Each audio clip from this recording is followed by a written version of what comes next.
un docente universitario y experto en seguridad informática y telecomunicaciones, habría presentado un informe al ministro Oscar Aguad sobre lo que pudo haber pasado con el submarino argentino desaparecido Aras San Juan, pero el informe fue archivado, escondido y olvidado.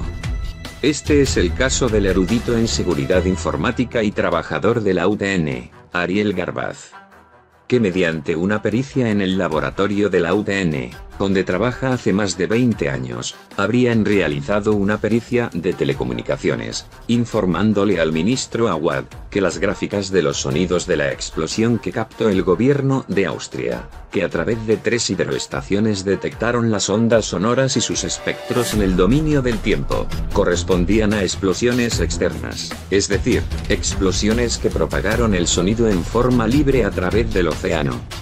Por lo tanto, se entiende que las explosiones no se produjeron adentro del submarino, ya que el 90% de la energía liberada por esa explosión, que produce el sonido detectado por Austria, tuvo una duración de décimas de segundos, y si la explosión hubiera sido dentro del casco, esa explosión primero tendría que haber vencido el casco y luego propagarse por el agua, y eso hubiera demorado varios segundos. Entonces, mediante esta pericia simple, donde podemos observar ese lapso de tiempo donde se concentra más del 90% de la energía, se puede tener la seguridad de que la explosión fue externa, es decir, que la explosión corresponde a un elemento que impactó contra el Aras San Juan. Este informe determinante y preciso fue entregado personalmente por Ariel Garbaz al ministro Aguad, el cual fue archivado y no fue tenido en cuenta para nada. ¿Pero por qué ha ocurrido esto? Si además, este tremendo informe no solo determinaba la causa exacta del hundimiento, sino que también mediante la triangulación del sonido se podía saber el lugar exacto donde fue causada la explosión, y de esa forma encontrar de forma inmediata el submarino. Con este informe determinante, queda eliminada la teoría del gobierno donde dicen que el submarino implosionó por un gas que por la condensación del aire provocó una explosión interna en el área de las baterías. El término conspiración aplica perfectamente a lo que está sucediendo actualmente con el caso del submarino Aras San Juan, ya que teniendo este tipo de informes y pericias que no se dan a conocer de forma pública, el misterio se hubiera resuelto en cuestión de días, pero al parecer, hay quienes no quisieron dar a conocer esto.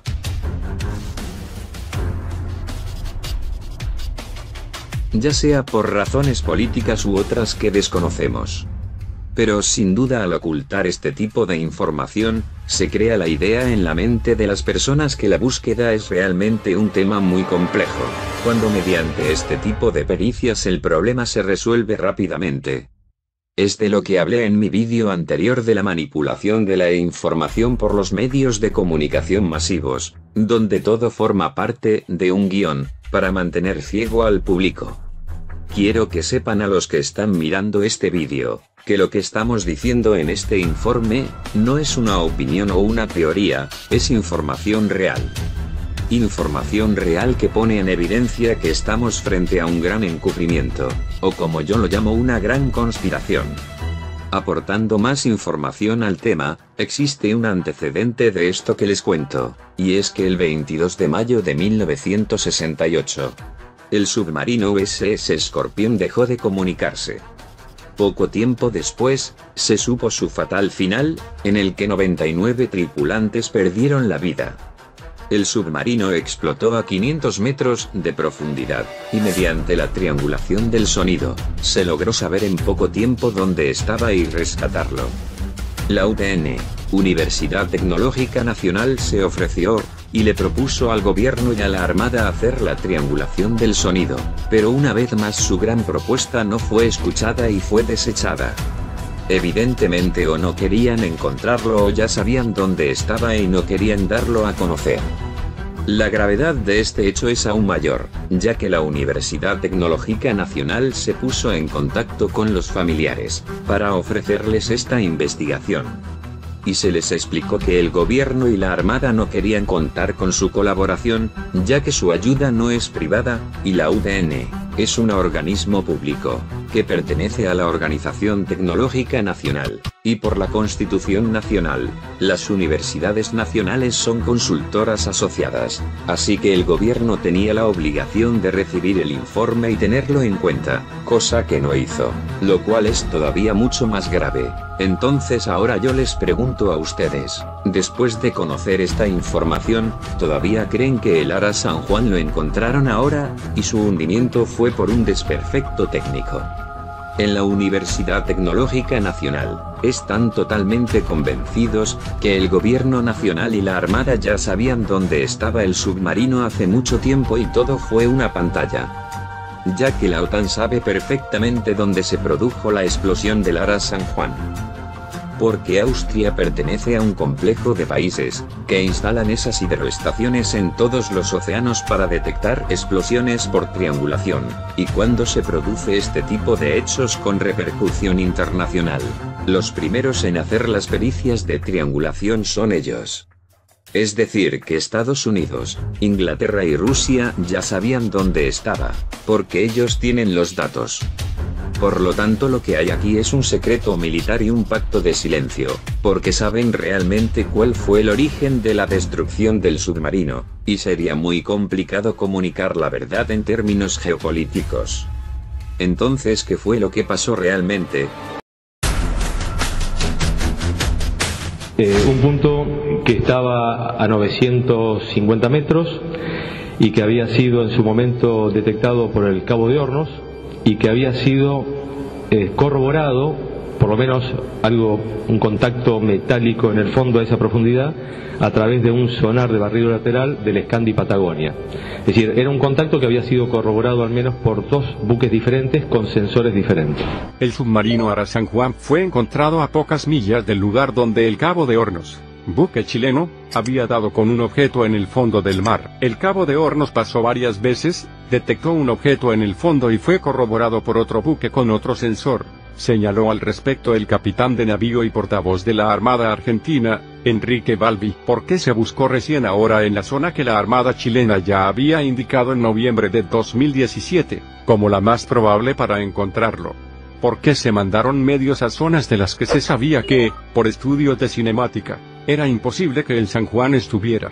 ¿Por qué se tomaron los indicios de supuestos ruidos de golpes en el casco, como válidos o probables cuando toda la evidencia técnica sustentaba sus descartes? Pese a esto, ya que oficiales de la Armada Argentina encargados de la búsqueda, habían recomendado aceptar un robot mini submarino ofrecido por Gran Bretaña, por motivos que se desconocen, el entonces jefe de la Marina de Guerra, almirante Marcelo Srur, desechó la posibilidad. En tanto, días después, en unos documentos que quedaron como secretos, y que Clarín reveló en septiembre pasado, desde Estados Unidos recomendaron centralizar la búsqueda del sumergible justamente en el área del objeto encontrado por el buque chileno. Los sensores acústicos del Cabo de Hornos, ecosondas multi-haz de alta y media profundidad, perfilador de velocidad del sonido hasta 1000 metros, donde perfectamente estaba el submarino San Juan. En ese sentido, fuentes militares indicaron al medio argentino que el hipotético hallazgo está en el sitio llamado '1 área 15A4',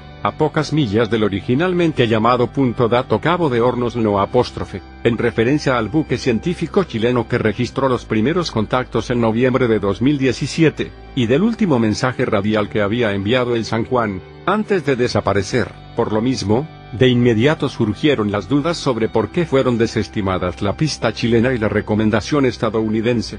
Esto fue planteado por Clarín, realizando una serie de cuestionamientos. ¿Por qué se debió considerar más la pista chilena? De acuerdo a Clarín, la presunción de que el submarino se hallaría en el área que rastreó el buque chileno Cabo de Hornos, estaba basada en varios indicios. Por ejemplo, los contactos sonoros registrados por el Cabo de Hornos, que tenía el sonar más apto para esas profundidades. Las fuentes basaban su hipótesis en que en ese punto de la plataforma, ubicado frente a Comodoro Rivadavia, hay un cañadón submarino con profundidades de más de 800 metros, y la presencia de gran cantidad de formaciones rocosas, que pudieron enmascarar los restos del San Juan. Por lo mismo, resultaba clave el ofrecimiento del Reino Unido, de un vehículo submarino autónomo, que viaja bajo el agua sin requerir la intervención de un operador, para recorrer la zona indicada por la embarcación chilena. Las fuentes consultadas por el citado diario aseguran que este pedido nunca fue contestado a Gran Bretaña y que el ministro de Defensa, Oscar Aguad, tampoco se enteró de la oferta. También se menciona que el tema era algo sensible, considerando el conflicto de las Malvinas. De esta forma, el robot británico, que era la clave para investigar la zona mencionada por el Cabo de Hornos, nunca llegó a suelo argentino para comprobar si el objeto detectado por el buque chileno era o no el Ara San Juan. Por lo mismo, toda esta situación está siendo indagada por la jueza federal Marta Yáñez, quien debe decidir si existió negligencia en las labores de búsqueda del submarino.